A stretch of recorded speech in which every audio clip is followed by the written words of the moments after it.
Charles Oliveira needs to be immediately stripped of his belt after what was by far the worst performance in UFC BMF history. Welcome back, all my fight fans. Today we're going to be breaking down UFC 326, which just took place a couple nights ago, and boy was this one of the worst fight cards in recent memory. I say all the time that you can't judge a card until it happens, but going into this fight, I even said in my prediction video, this card is pretty weak on paper. Now, I know we had a few fights drop out, but that doesn't excuse the awful ordering of the fights and the horrible, horrible main event, which I'll get to in a little bit. But if it weren't for Drew Dober and RoboCop, this would have been one of the worst, if not the worst, UFC fight card in its entire history, in my opinion. This was awful from start to finish. From production malfunctions like the lights turning off in the middle of a UFC bout. What is that? You can't have the lights turning off in the middle of a fight. That was ridiculous to see.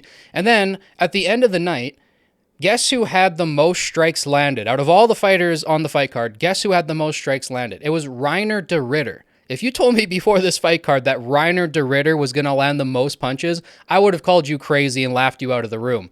But as it turns out, that fight between de Ridder and Cal Barallo had the same amount of strikes landed as the main event between the two baddest motherfuckers on the planet. So we got a lot to break down. Of course, I'm going to go through absolutely every single fight on the card. We're going to go through the early prelims, the regular prelims, and then the main card. And I'm going to especially talk about the main event because what was that? 25 minutes of cuddling was not entertaining at all.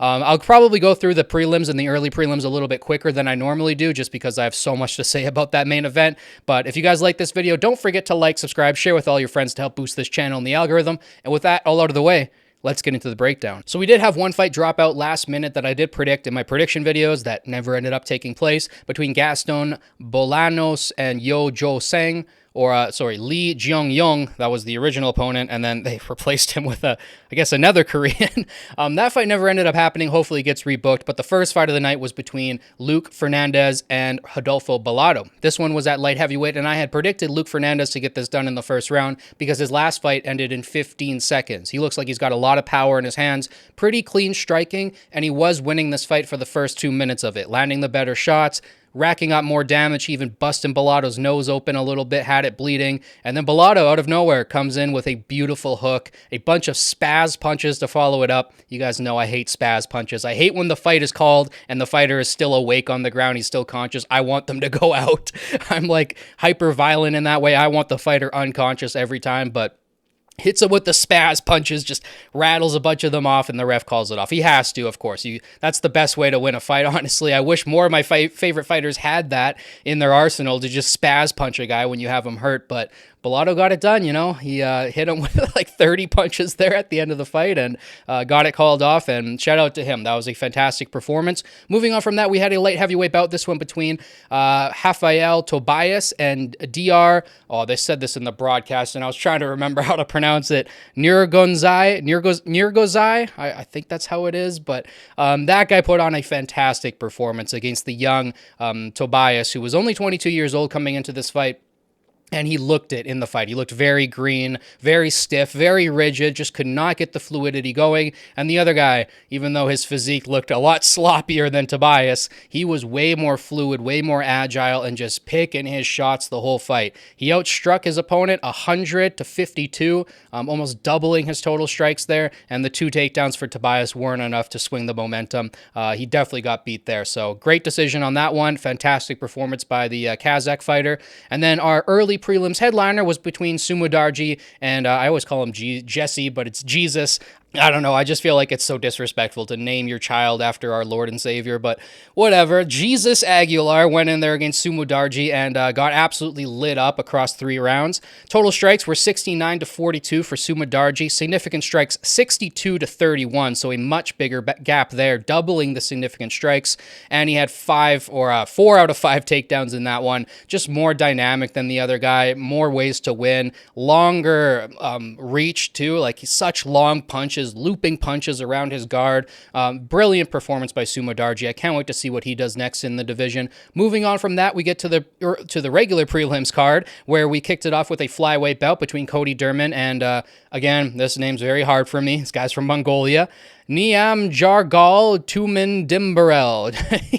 He got a decision in this one. This was one of the more boring fights on the card. There were quite a few boring fights on the card, but this one, 54 strikes to 43, 8 significant strikes for Durden to Niam Jar, I can't even say his name. The Mongolian's 25, 3 takedowns to 4 takedowns. It was a pretty close fight, but I do think the judges got it right, giving it to the Mongolian. He landed the bigger shots, the more consequential shots. So I feel like the decision was right here. And shout out to that Mongolian fighter. He improves to 10-1 now. That's a very great record. Hopefully he gets a big fight in his next one. Moving on from that, we have the fight that I called absolutely perfectly. Out of all the fights on the entire card, this one, I got the round and method and obviously the victor completely correct. So going into this featherweight bout between Ricky Turcios and Alberto Montez, I'll say Alberto Montez is an absolute phenom on the ground. He's a jiu-jitsu prospect, not in like the jiu-jitsu world, but in the UFC world, he's a jiu-jitsu prospect, and he just put on a fantastic performance in this one. Going out there and in the second round, I said it would probably come in the second round because he's facing a guy who's been in the UFC for a little bit, so it might take him some time to grab this. But in the second round, he got his infamous now Anaconda choke. I believe he has 4 Anaconda choke wins out of his last 5 wins. The other one being a Darce choke, so pretty similar to an Anaconda choke, just goes on the other way. And yeah, fantastic performance by him. That's one of my favorite chokes of all time to pull off in jiu-jitsu. It's so much fun. You feel like an absolute ninja when you pull it off, even though there's a choke called the ninja choke. The Anaconda choke makes me feel more like a ninja than anything. So I love that choke, and I love seeing chokes like that perfected in the UFC, and Montez seems to be a specialist with it. So fantastic performance by him getting that submission there in the second round. That's like the only fight that I called perfectly with the round and method. But moving on from that, we had a middleweight bout, this one between Dante Johnson and Cody Brundage. And going into this one, I mean, Cody took this fight on short notice, so you have to give him some props for that. But Cody, man, like, there's just no will in this guy. There's no heart to win. He should have won this fight. The other guy was slowing down, very rigid, just standing straight up. Cody was doing better work with his boxing when he was going, and it was just so frustrating to watch a guy who's been in the UFC so long, who has the experience, who can box, who fights well, who can wrestle, still drop a fight like this. Is just embarrassing. I hope he gets cut from the UFC. We do not have space for guys like this in the UFC who do not have the heart or the will to win. So Cody Brundage, I hope you're on your way out of the UFC. Go do something else in another organization, or find your will to win again and come back to the UFC, because there's no space in the UFC for guys like this. That was a horrible performance. And Dante Johnson, can't even give him too many props because he didn't fight all that well. I thought he was going to go in there and get a first-round knockout. Looked like he had a lot of power in his hands, but he got exposed in this fight, and I feel like in his next fight, he's probably going to drop it. He's probably going to get a loss in his next fight. Now that somebody has this tape on him, you can see all the flaws in his game. This guy is a very, very flawed fighter. I don't have the time to pick apart the whole fight right now, but go back and rewatch it, or if you did watch it, you probably know what I'm talking about. This guy has a lot to work on, and there's some big steps for him to go if he's going to crack the top 15 at the middleweight division. So moving on from that, we have a bantamweight bout. This one between Cody Garbrandt and Long Xiao, I hope I'm saying that right. This was a very, very weird fight. In all respects, Xiao won the fight. He outlanded Cody Garbrandt 70 strikes to 28. He had 59 significant strikes to Cody's 28. He had 1 takedown mixed in there, and he was landing the better shots throughout the fight. Now, Cody Garbrandt had some bursts where he landed some good combinations, but for the most part, he completely lost this fight. However, in that last round, I don't know what happened. Like, the mentality of Xiao just completely broke, and he kept just throwing low shots, like so many nut shots. You had to take 2 points from him. I've never seen 2 points taken from a fighter in the same round, especially from the same offense. Like, if it's an eye poke, it's a little bit more understandable, but from low kicks, from kicking a guy low, man, he landed like 4 or 5 nut shots in one round. Like, that's ridiculous. And then Cody was pissed off about it, and then got the second point taken away, and then he started to play like safe and reserved and just run away from Xiao, which was a horrible look. You never want to be running away from a guy, even if you're winning the fight off of points. I guess it's because in his head he was losing. This guy was beating him up, and now he has the 2 points to win the fight, so why not run away and get a win and then get another fight after this? But I thought it was a bad look from Cody there at the very end, even though you can kind of understand with him taking those nut shots. He just wants to get the win. Still a horrible look. This is a guy who sells himself on being a bad motherfucker. He kind of, has all the face tattoos, even the one right here. That's a little bit excessive, but the neck tattoos, all of the tattoos and stuff. He's always presented himself as a BMF, as a guy who's going to go out there and put it on the line and sling, and he's looking for the knockout the entire fight, but he didn't show that in those last 2 minutes. He betrayed his character, and for me, that kind of hurt a bit. As a guy who's been a fan of Cody Garbrandt for many years, I just feel like he betrayed his character at the very end there. But Zhao, what the heck, man? Go and work on your kicks. You can't be kicking guys in the dick during the fight. That is ridiculous, especially 4 or 5 times. I can understand it once or twice, but 4 or 5 nut shots, man, that is ridiculous. That kid has to go and work on that. He's got 37 fights. He really shouldn't have any excuse. So, yeah, weird fight. And then we move on to the main card. So as you can see there, the prelims and the early prelims were, besides the choke by that one guy, besides the Anaconda choke, I don't think really anything exciting happened in the prelims or the early prelims. They were relatively boring fights, weird fights with the low kicks in that last one, and just all around horrible prelims. So let's move on now to the mediocre main card. At least a couple fighters showed out on the main card, but we kick off the main card with 2 great fights and then 3 kind of boring fights. I won't say the Cow and RDR fight was boring. That was actually a rather good fight, but we kick it off with a middleweight bout between Gregory Rodrigues and Bruno Ferreira.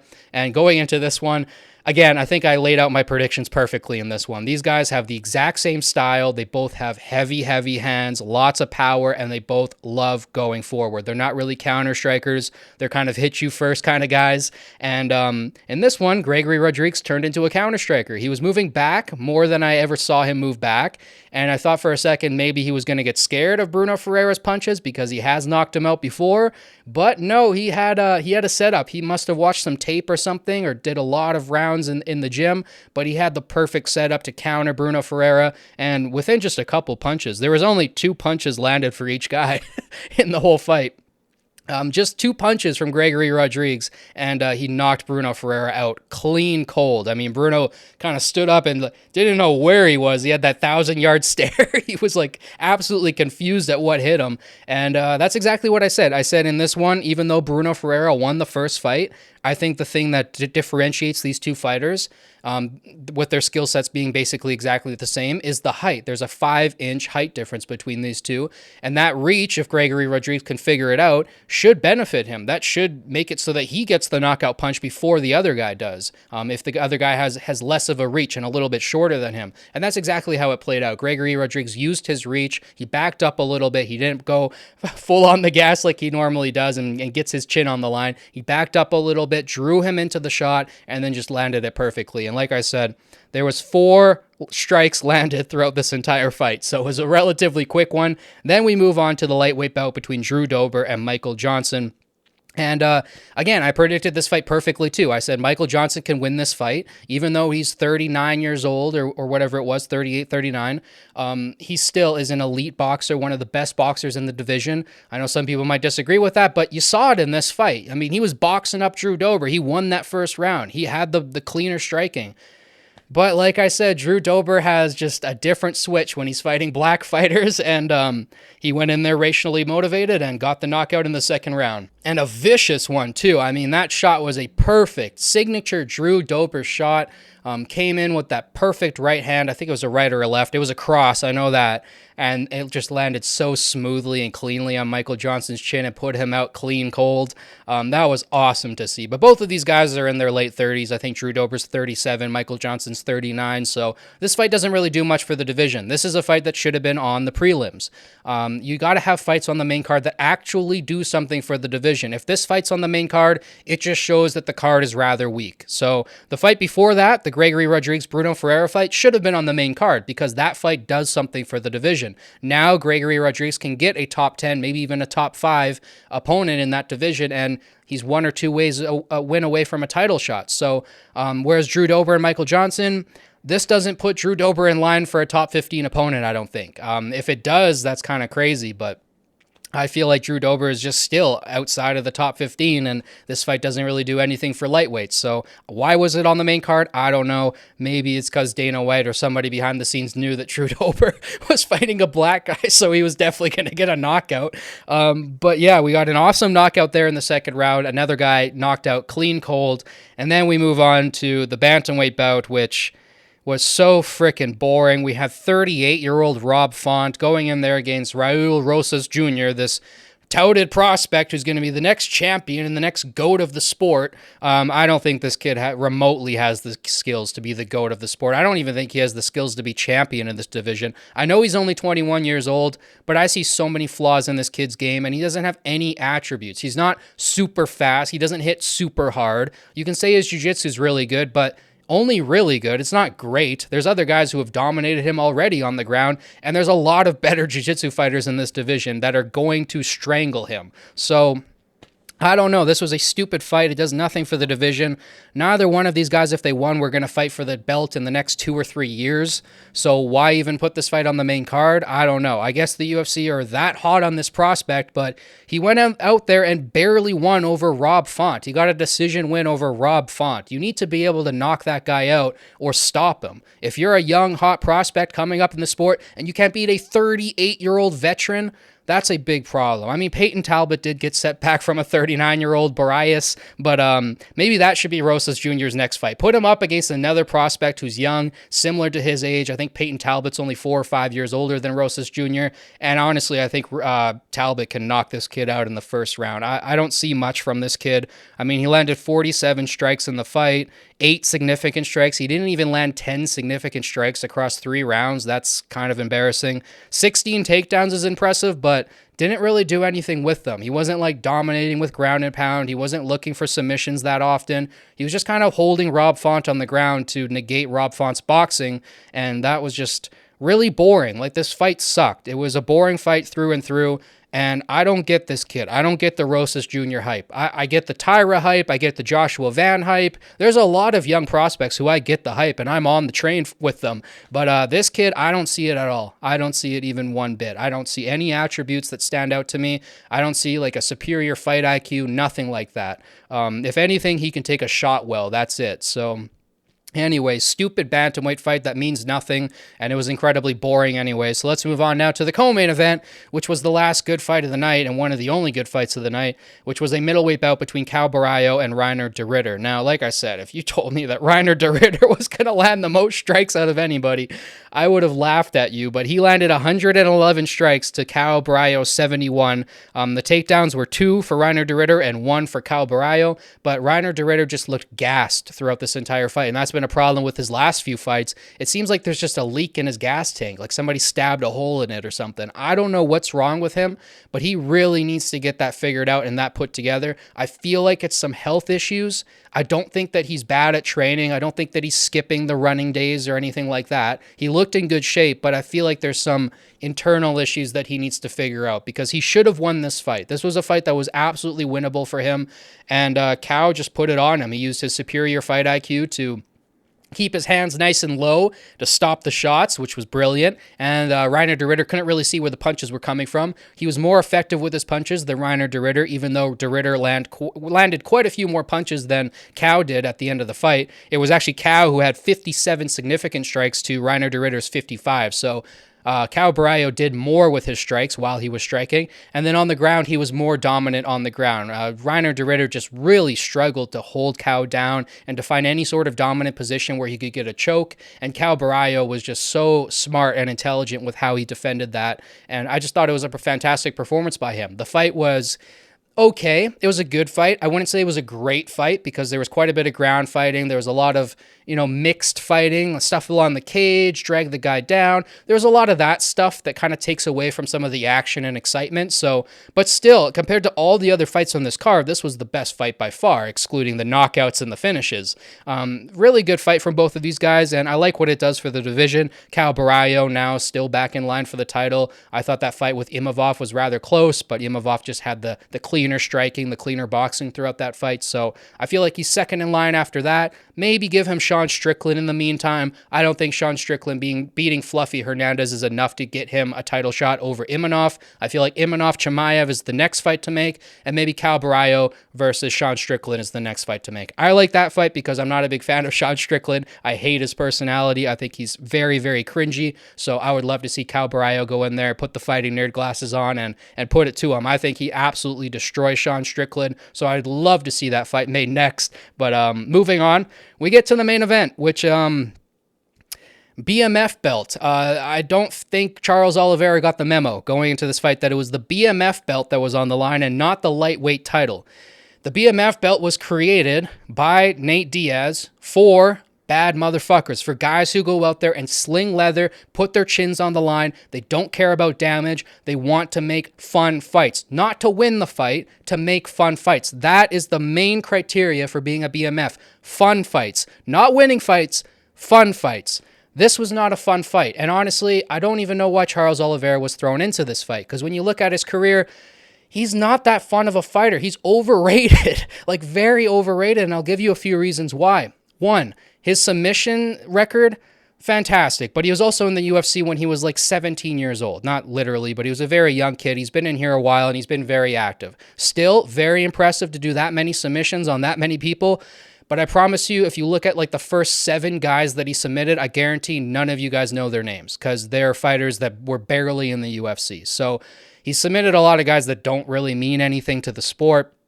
A lot of his bonuses, they say, oh, he's got the most bonuses in the sport. Compare his bonuses to Justin Gaethje's bonuses. Just look at them side by side. Justin Gaethje's bonuses come from exciting finishes and exciting fights, whereas Charles Oliveira's bonuses come from submitting guys on fight nights back in like 2014 when fight nights were rather weak and there was only going to be 1 or 2 submissions on the card anyways, and they used to give out submission of the night much more often back then. They don't really do it anymore. Now it's more so fight of the night, knockout of the night. Very, very rarely. I don't even know if I've ever seen a submission of the night in the last 5 years, but they used to do it a lot. They used to do submission of the nights a lot, and Charles Oliveira used to be on fight night cards all the time, mainly because you didn't know if he was going to win or not. He would drop fights all the time in his early career. I mean, Cowboy Cerrone knocked this guy out. Who else has beaten him? Jim Miller's beaten this guy. So many guys have beaten Charles Oliveira early in his career that you didn't really know what to do with him, so you put him on fight nights, he gets a submission, he gets a bonus for that submission. Honestly, I don't even think there should be a submission of the night award. I think it's dumb anyways, but he racks up a bunch of those, and then people go around and say, oh, he's got the most bonuses in the sport. He's the most entertaining fighter. Go look at the fights he got the bonuses in. They're not entertaining fights. They're like, he gets beat up for 5 minutes, flops on his back, and then finds a triangle choke. That's not exciting. That's not like the bonuses that Justin Gaethje racks up from wars that end in knockouts. Those are exciting. That's a BMF, not laying on your back for 2 minutes trying to find a submission on a guy. That's not a BMF. But anyways, let's just talk about the fight itself, because I can go on all day talking about how Charles Oliveira is overrated, and all I'm going to do is just piss off his fans even more and get more angry Brazilians in my comment section. So I'll leave it there for now. But the performance that he had last night, I think, is just objectively bad. That was a bad performance. Now, if you're trying to win a belt, if you're trying to win a title, if you're just trying to win, sure, that was a good performance. That's how you dominate a guy. That would be a fantastic performance if it was for the lightweight title, but this was for the BMF title. The whole point of it is for it to be exciting. The whole point of it is to see war, violence, destruction. We want to see blood, but we didn't see that at all. The total strikes, 73 landed for Max Holloway, 110 for Charles Oliveira. How was that the total strike output for a BMF fight? The BMF belt should be fights that are like 300 total strikes plus at minimum. Each guy should have probably 200 total strikes each.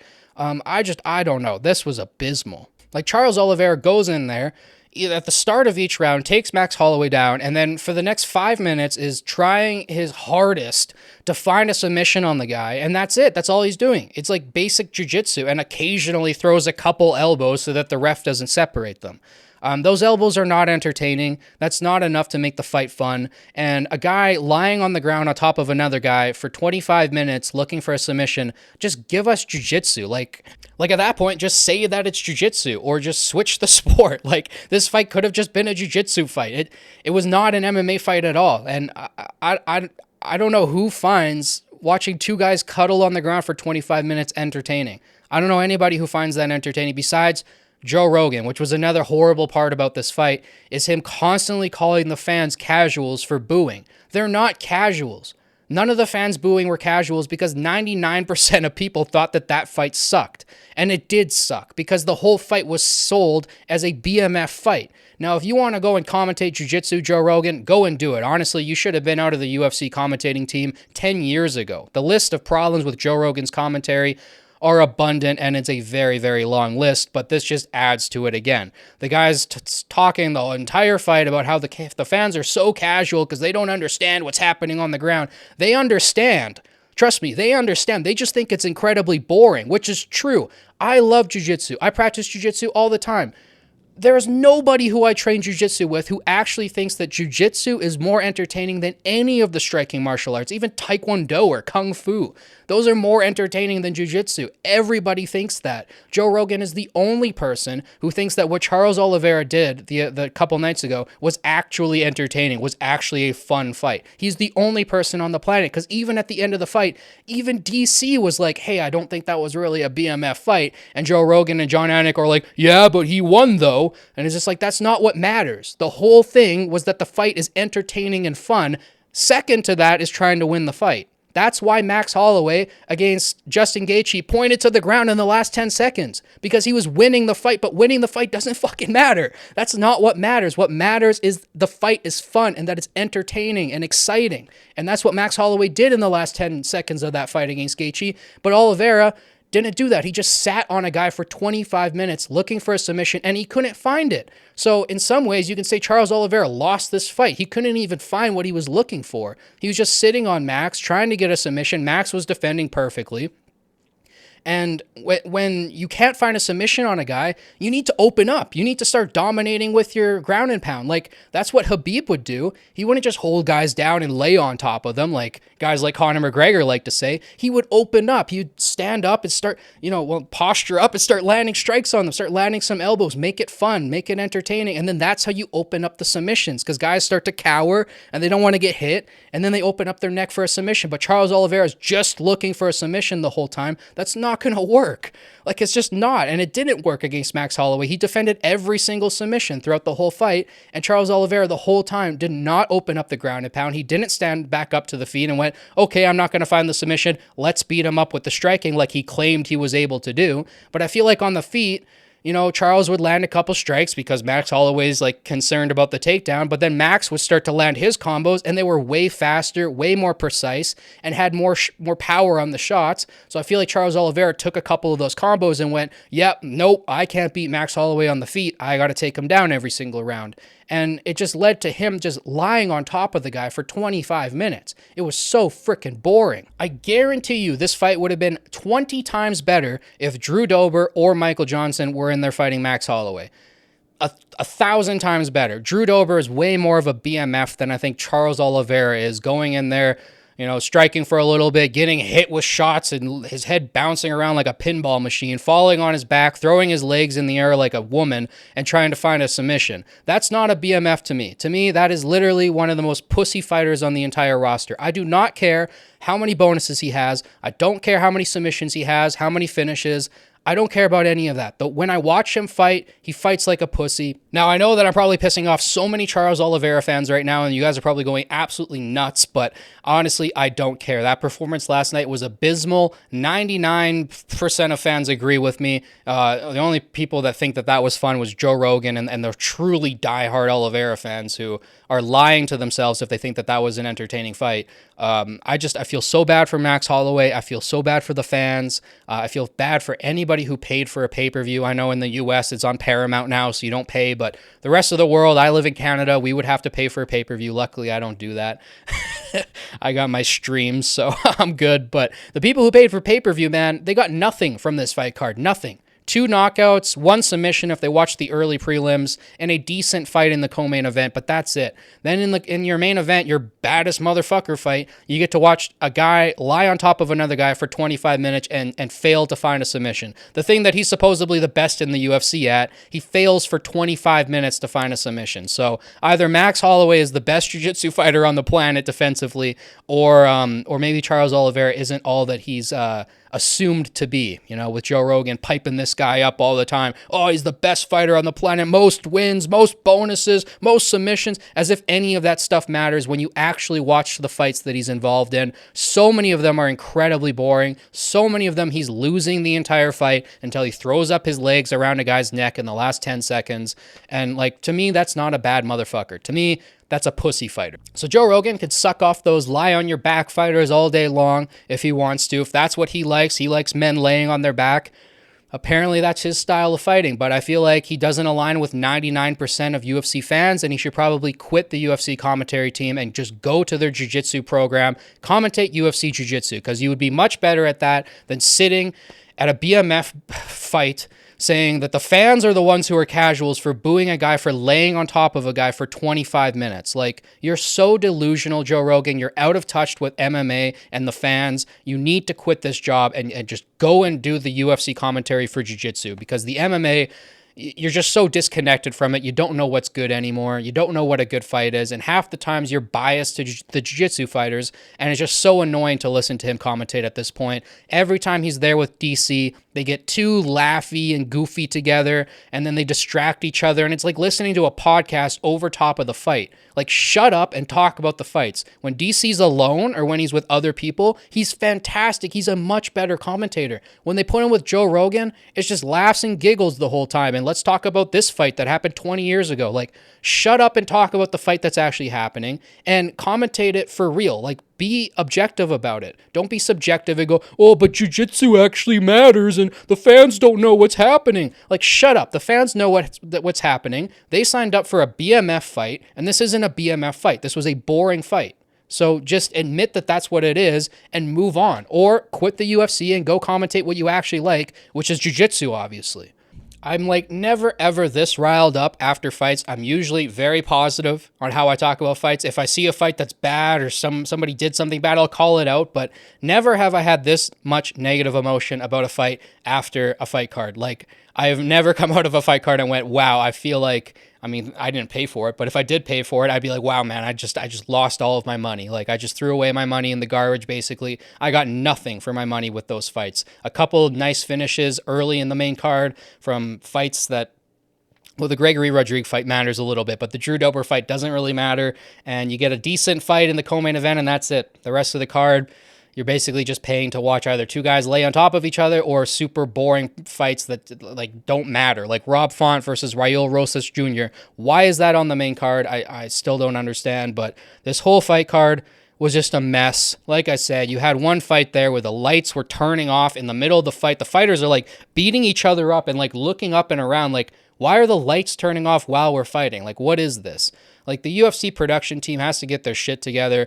Everything under Paramount has been so messy and all over the place, and there's been so many problems so far. I don't know if Paramount is the right home for the UFC. It just doesn't seem like it so far. Maybe they can get their act together by the end of the year, but right now they gotta fix their production, fix their presentation. There's just so much lacking from the ESPN era as well. And give us a good fight card. And if you're gonna make a BMF belt, never, ever, ever, ever, ever put Charles Oliveira in a BMF fight ever again. Strip him from that title. Let somebody at middleweight fight for it next. And never put Charles Oliveira in a BMF fight. He's just going to lay on top of the guy for 25 minutes and cuddle them and try to find a choke and then fail to do that. And then all the fans are going to be bored and switching off their TVs. This guy's not a BMF. He's a lay on your back type of fighter. That is literally the opposite of a BMF.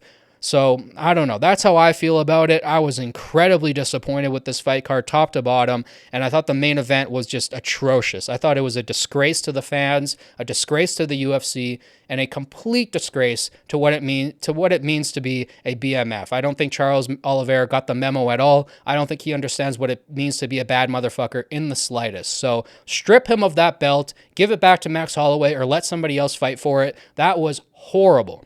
But if you disagree, if you're in Joe Rogan's camp and you absolutely love watching guys get beat up, watch their chins get cracked all throughout their career, fall on their back in the last few minutes of a fight, and throw up a random submission and somehow get it, if that's your type of fighter, if that's the fights you like, maybe you enjoyed last night. Maybe Charles Oliveira is your guy. Maybe that's why he's your favorite fighter. For me, I never liked Charles Oliveira. I've never been a fan of him. I like guys like Max Holloway. I like fun fighters like that. Gaethje, even Paddy Pimblett. I hate that guy outside of the cage. So annoying, so cringe.